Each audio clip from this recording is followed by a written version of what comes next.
नमस्कार। हिंदी साधन चैनल में आप सभी का एक बार फिर से हार्दिक स्वागत है।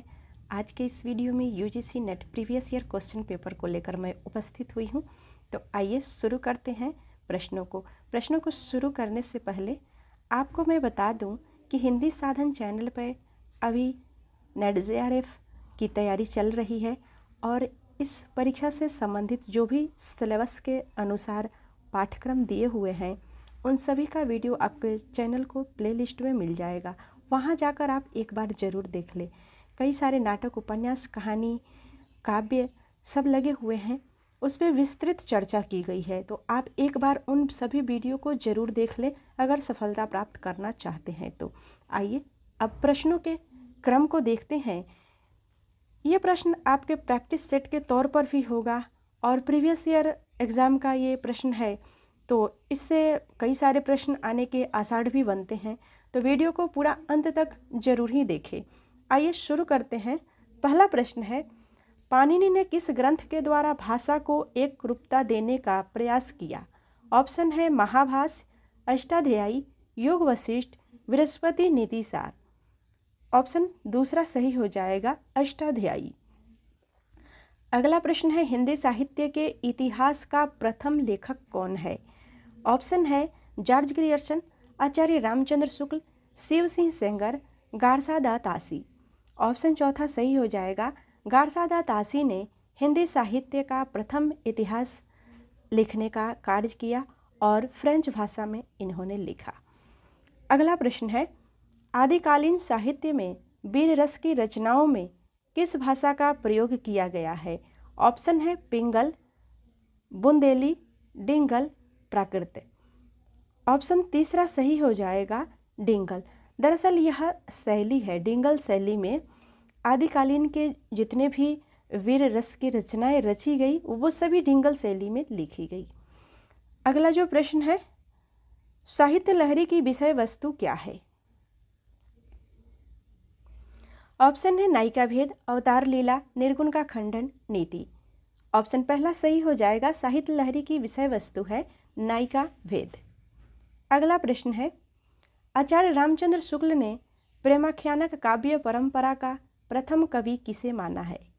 ऑप्शन है मंझन, जायसी, मुल्ला दाऊद, कुतुबन। ऑप्शन चौथा सही हो जाएगा, आचार्य रामचंद्र शुक्ल ने प्रेमाख्यानक काव्य परंपरा का प्रथम कवि कुतुबन को माना है। अगला प्रश्न है, जेहाल मिस्की मकुन तगाफुल नैना बनाए बतिया, यह पंक्ति किसकी है? ऑप्शन है अमीर खुसरो, मुल्ला दाऊद, चंद्रबरदाई, रसलीन। ऑप्शन पहला सही हो जाएगा, यह पंक्ति अमीर खुसरो की है। अगला प्रश्न है, इनमें से कौन पश्चिमी हिंदी की बोली नहीं है? ऑप्शन है कौरवी, बुंदेली, मारवाड़ी, कनौजी। ऑप्शन तीसरा सही हो जाएगा, मारवाड़ी। अगला प्रश्न है, शब्द रचना में किसका योगदान नहीं होता है? ऑप्शन है प्रत्यय, पद, धातु, उपसर्ग। ऑप्शन दूसरा सही हो जाएगा, शब्द रचना में पद का योगदान नहीं होता है। अगला प्रश्न है, निम्नलिखित में से किस शब्द में रूप साधक प्रत्यय है? ऑप्शन है बचपन, लड़के, मातृत्व, एकता। तो यहाँ पर ऑप्शन दूसरा सही हो जाएगा, लड़के में रूप साधक प्रत्यय है। आइए अगले प्रश्न को देखते हैं। प्रश्न है, प्रसिद्ध साहित्यिक पत्रिका कल्पना कहाँ से प्रकाशित होती थी? ऑप्शन है कोलकाता, त्रिवेंद्रम, मुंबई, हैदराबाद। ऑप्शन चौथा सही हो जाएगा, प्रसिद्ध साहित्यिक पत्रिका कल्पना हैदराबाद से प्रकाशित होती थी। अगला प्रश्न है, रावरे रूप को रीति अनूप, नयो लागत ज्यो ज्यो निहारिये, यह पंक्ति किसकी है? ऑप्शन है बोधा, घनानंद ठाकुर, देव। ऑप्शन दूसरा सही हो जाएगा, यह पंक्ति घनानंद की है।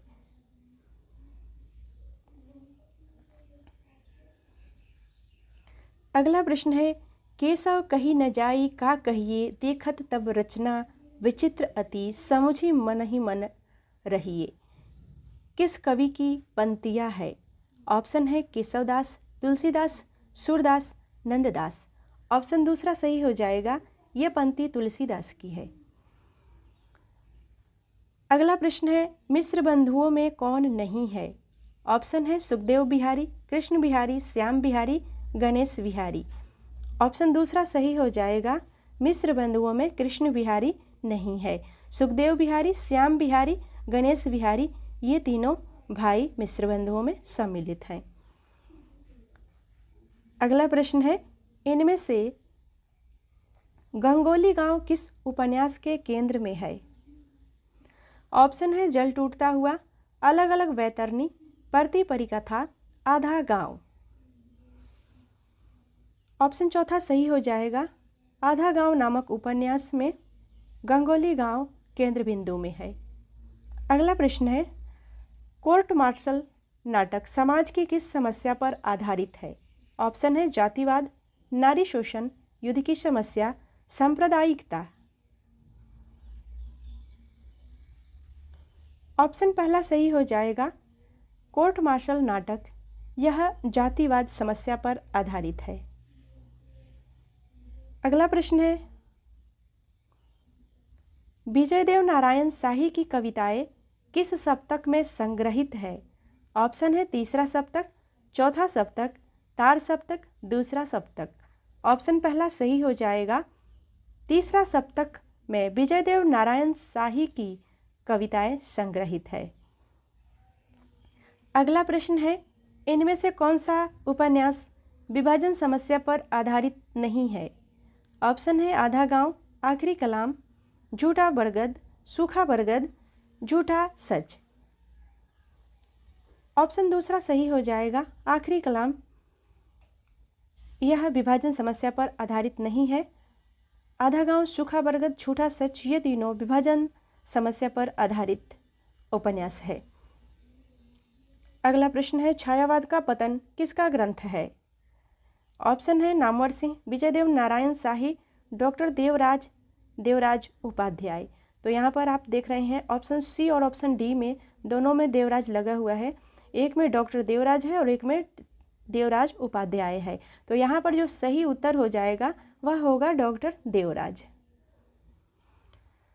अगला प्रश्न है, ठेले पर हिमालय किसकी रचना है?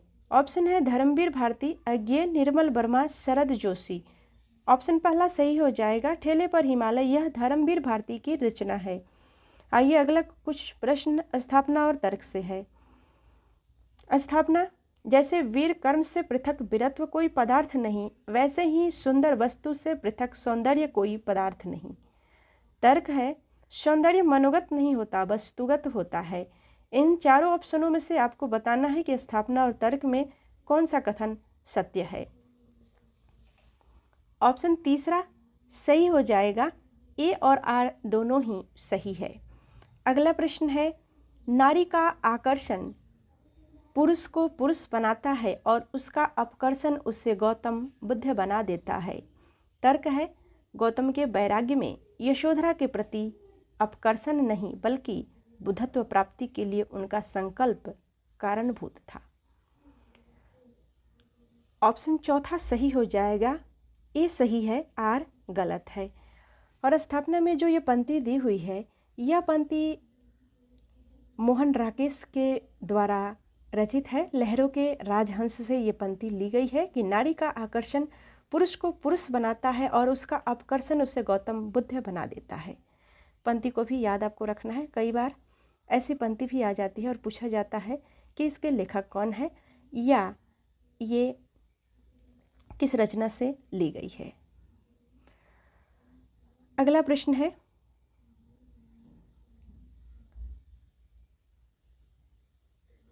स्थापना, भक्ति और प्रेम दोनों में समर्पण का तत्व समान है। तर्क, भक्ति और प्रेम स्व के परित्याग से संभव है। इनमें से कौन सा ऑप्शन सही है? ऑप्शन चौथा सही हो जाएगा, ए और आर दोनों सही है। अगला प्रश्न है,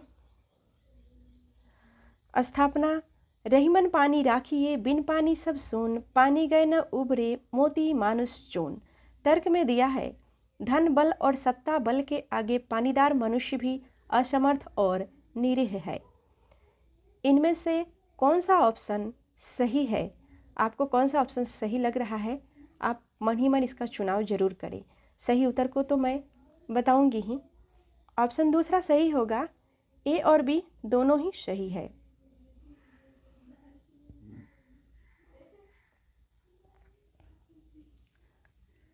अगला प्रश्न है, स्थापना काव्य में भाव पक्ष और कला पक्ष दोनों असंपृक्त है। तर्क, रचना में भाषा और संवेदना परस्पर आश्रित है। इन सभी ऑप्शनों में ऑप्शन दूसरा सही हो जाएगा, ए और आर दोनों ही सही है। अगला प्रश्न है,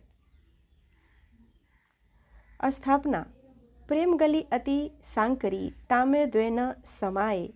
तर्क में है प्रेम मनुष्य को सीमित कर देता है। इन सभी ऑप्शनों में से ऑप्शन पहला सही हो जाएगा, ए और आर दोनों ही सही है। आइए अगला प्रश्न देखते हैं। स्थापना जो ज्ञान मानवता को पीस डाले वह ज्ञान नहीं कोल्हू है। तर्क है सच्चा ज्ञान मनुष्यता को उन्नत करता है, उसे नष्ट नहीं करता। इन सभी ऑप्शनों में से ऑप्शन दूसरा सही हो जाएगा, ए और आर दोनों ही सही है। अगला प्रश्न है, निम्नलिखित में से कौन सा युग्म असंगत है? अब आपको असंगत युग्म को बताना होगा। तो यहाँ पर ऑप्शन चौथा सही हो जाएगा, रसज्ञ रंजन। ये महावीर प्रसाद द्विवेदी की नहीं है। ये रसज्ञ रंजन महावीर प्रसाद द्विवेदी की है। यहाँ पर संगत पूछा जा रहा है। आइए अगले प्रश्नों को देखते हैं। अगला प्रश्न है, निम्नलिखित में से कौन सा युग्म असंगत है? थोड़ा सा यहाँ पर धुंधला आ रहा है प्रिंट, तो थोड़ा आप इसको ध्यान देंगे। कौन सा युग्म असंगत है? असंगत युग्मों की पहचान करना है। तो कृष्ण गीतावली तुलसीदास की रचना है, लेकिन कृष्ण गीतावली ये क्या दिया हुआ है? सूरदास। तो इस प्रकार से यह युग्म असंगत हो जाएगा और सभी युग्म संगत है। अगला प्रश्न है, निम्नलिखित में से कौन सा युग्म असंगत है? इन सभी युग्मों में से आपको बताना है कि कौन सा युग्म असंगत है। माधवी ये जो रचना है ये भीष्म साहनी का नाटक है और यहाँ पर दुधनाथ सिंह दिया हुआ है, इसलिए इस प्रकार से यह पहला ऑप्शन ही गलत हो जाएगा। द्रौपदी ये सुरेंद्र वर्मा का है।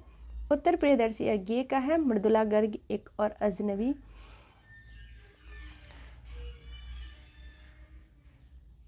अगला प्रश्न है, प्रकाशन काल की दृष्टि से कौन सा अनुक्रम सही है?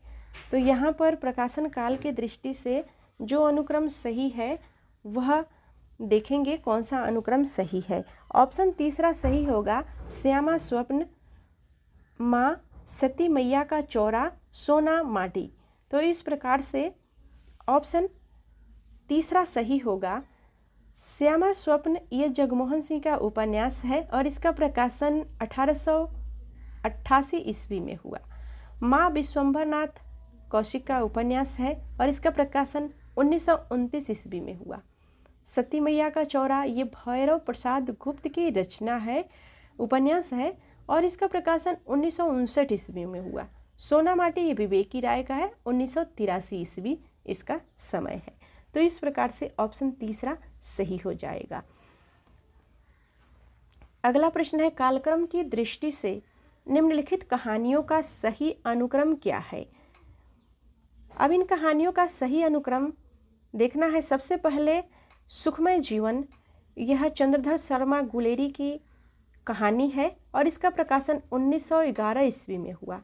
ममता जयशंकर प्रसाद की कहानी है और इसका प्रकाशन 1929 ईस्वी में हुआ। गूंगे ये रंगे राघव का है, इसका प्रकाशन 1944 से 50 ईस्वी में।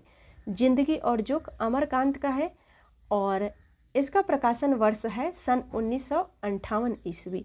तो इस प्रकार से ऑप्शन दूसरा सही हो जाएगा, सुखमय जीवन, ममता, गूंगे, जिंदगी और जोक, इन कहानियों का सही अनुक्रम।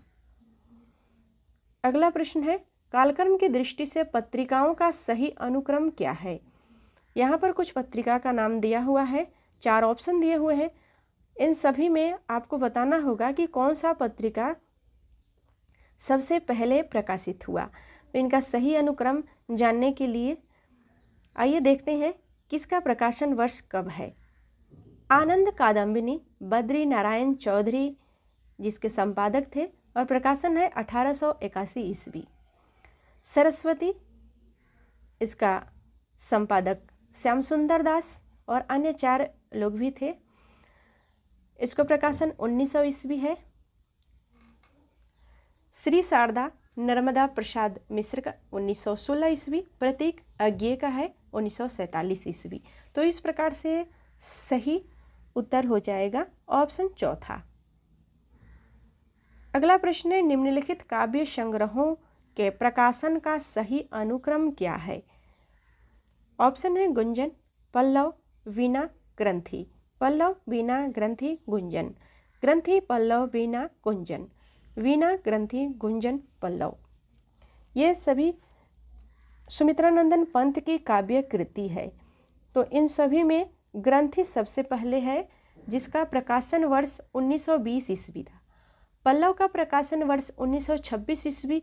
वीणा का प्रकाशन वर्ष 1927 ईस्वी और गुंजन का प्रकाशन वर्ष 1932 ईस्वी। तो इस प्रकार से ऑप्शन तीसरा सही हो जाएगा, ग्रंथि, पल्लव, वीणा, गुंजन। आइए अगले प्रश्न को देखते हैं। कालक्रम की दृष्टि से यशपाल के निम्नलिखित उपन्यासों का सही अनुक्रम क्या है।